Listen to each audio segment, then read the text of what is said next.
We've pieced together a semi-cohesive video log of the first part of our trip north from Washington through coastal British Columbia to entering southeast Alaska.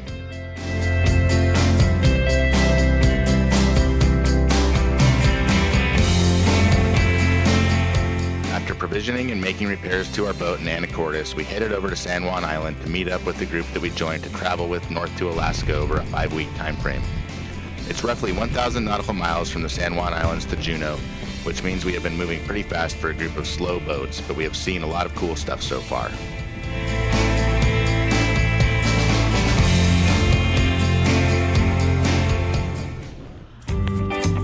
Although Friday Harbor has a nice marina, we opted to anchor outside.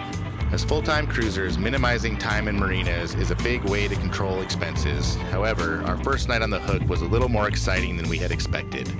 Jen wrote a detailed account in our blog of the events that transpired to cause our anchor and chain to end up on the bottom of the anchorage.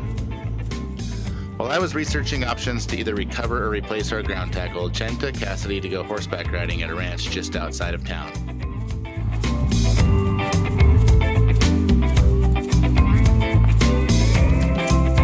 The loss of our anchor was a huge hassle, but we were saved by a local diver, Shane from Dockside Diving. We watched and waited while Shane searched in 50 feet of water on surface supplied air before finally locating the chain. We managed to get the bitter end of the chain to the boat and then used our anchor windlass to recover all of the gear. All things considered, it was a good outcome, as we would be relying on our anchor a lot on the trip to Alaska, and we were leaving the next day.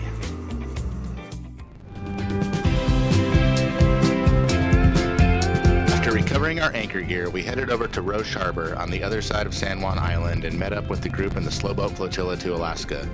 Slowboat is a company that runs organized trips into Canada and Alaska, and we thought it would be a good idea to run north with a group since navigating the waters of the Inside Passage can be technical in places, and these guys are pros. It's a small group with 2 lead boats and 3 other boats participating, including us. We spent a great night in Roche Harbor, meeting our traveling companions, eating dinner on the docks, and then watching the retiring of the colors at sunset.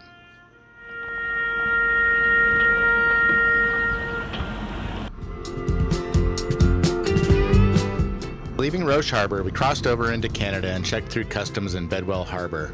While in Canada, we still fly our United States flag, but also the customary Canadian courtesy flag from our starboard spreader. Continuing on into Canada's Gulf Islands, we got our first exposure to transiting a channel affected by tidal currents at Gabriola Passage on the way to Silva Bay. Entering Silva Bay, we had to hand steer through a very narrow passage with a marked rock on the port side.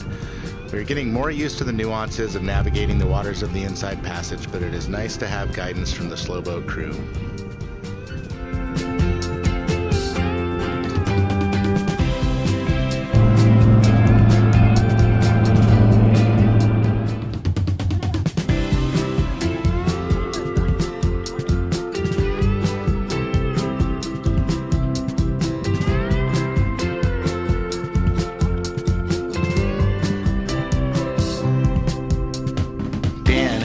From Boeing right before leaving on this trip with the Slowboat group, has been wasting no time fishing, crabbing, or shrimping at every opportunity. He caught a bunch of spot prawns outside the docks at Port Harvey and shared with the group at dinner.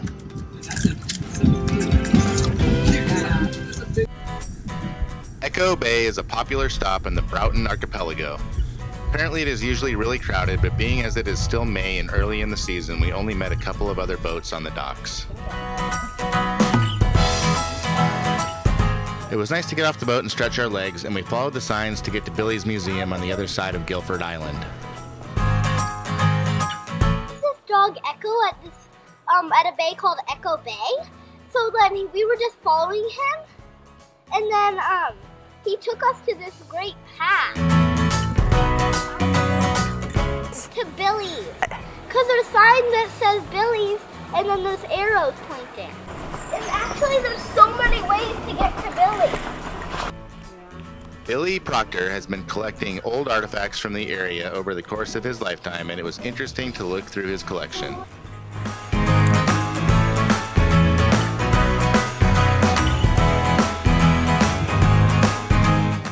The old timers called them a gut house. And a giant one of these. The school on Guilford Island closed 10 years ago, but Billy salvaged some items from the original schoolhouse and put them in a replica building that he built behind his museum. God's heart in the garden than anywhere else on earth. Look out!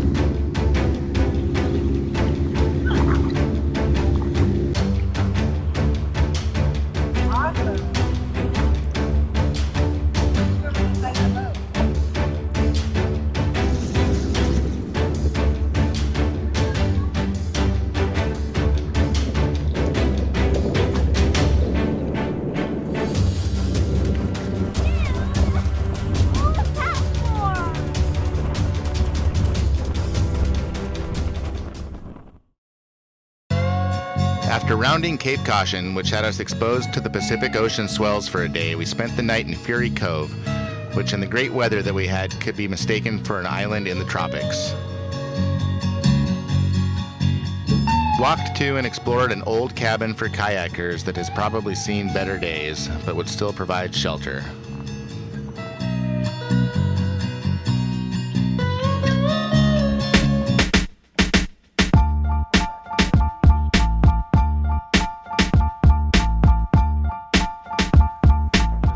Inside the cabin was really creepy.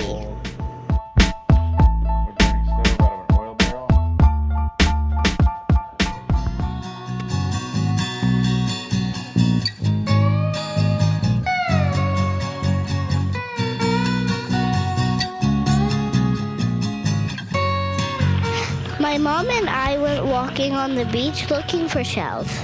I looked for big white ones so I could bring them back to the boat to paint.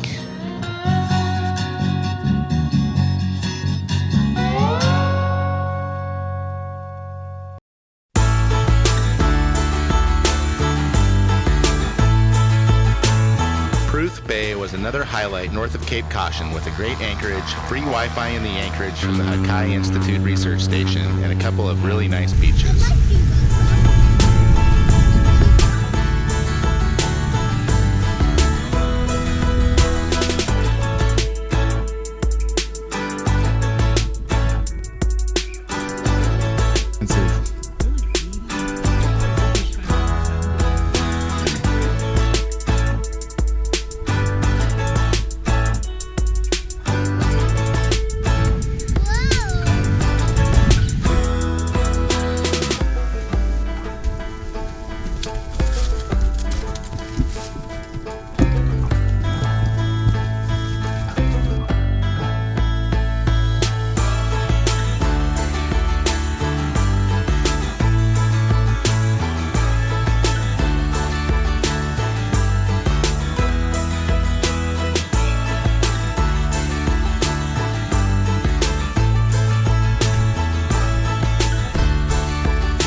Ocean Falls is an old paper mill town that was largely abandoned when the mill was shut down in the early 80s, and it is now somewhat of a ghost town.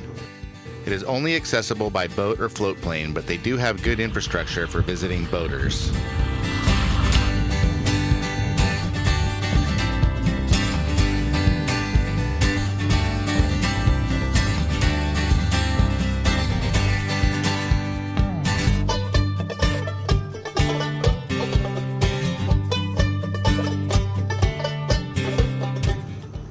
We walked up to a hydroelectric dam that provided power for the town and walked through some of the old buildings, although Jen didn't think it was the smartest idea.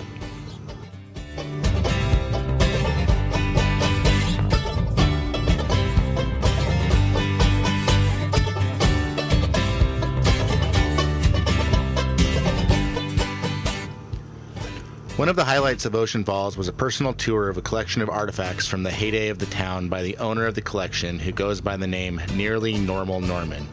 He was gracious enough to allow us to record his tour, but my incompetence as an amateur videographer shone through when I realized the microphone was not turned on for any of our interviews after the fact, so unfortunately we don't have any audio of his insights.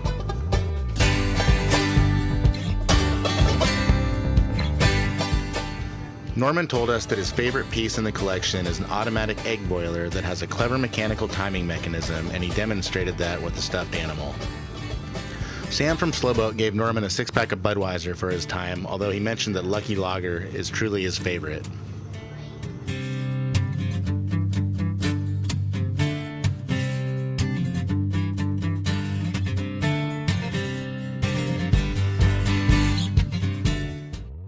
Butedale is an abandoned cannery town with old buildings in various states of collapse, but also signs of possible reconstruction with a helipad and some land moving equipment that appeared to have been used recently.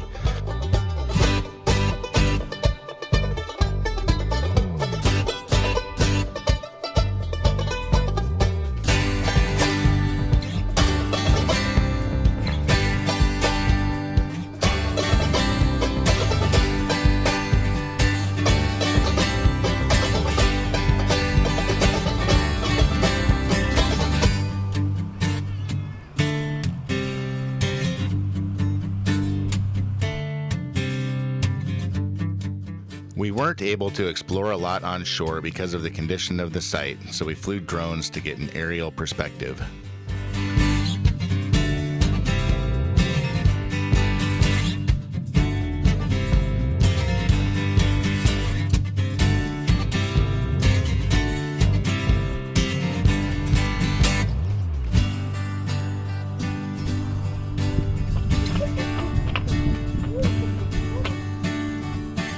The dock that we tied to for the night was a little sketchy, with the outermost part of the dock made from a floating tree trunk with some nailed boards, but the view of the falls as we cooked dinner that night was pretty great.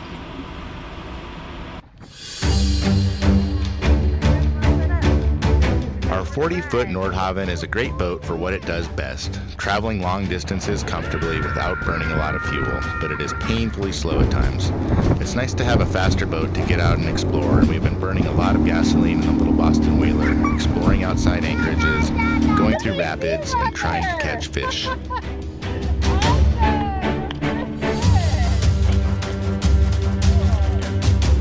first fish! Awesome! What do you think, Cass? What'd you catch? Hey, what kind of fish is it? A rockfish. Little rockfish. Let's throw him back.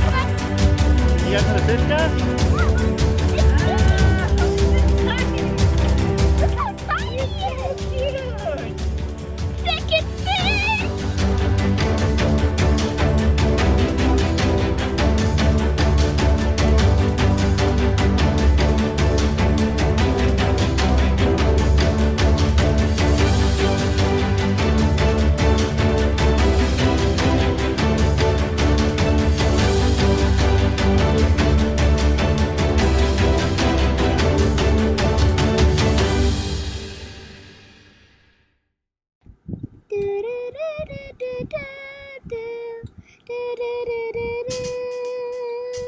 The northern portion of coastal British Columbia was extremely remote, so making it back into the United States and seeing the huge cruise ships and other buzz in Ketchikan was an incredible contrast. We've got a couple of days of downtime to reprovision and check out the town before continuing north towards Juneau.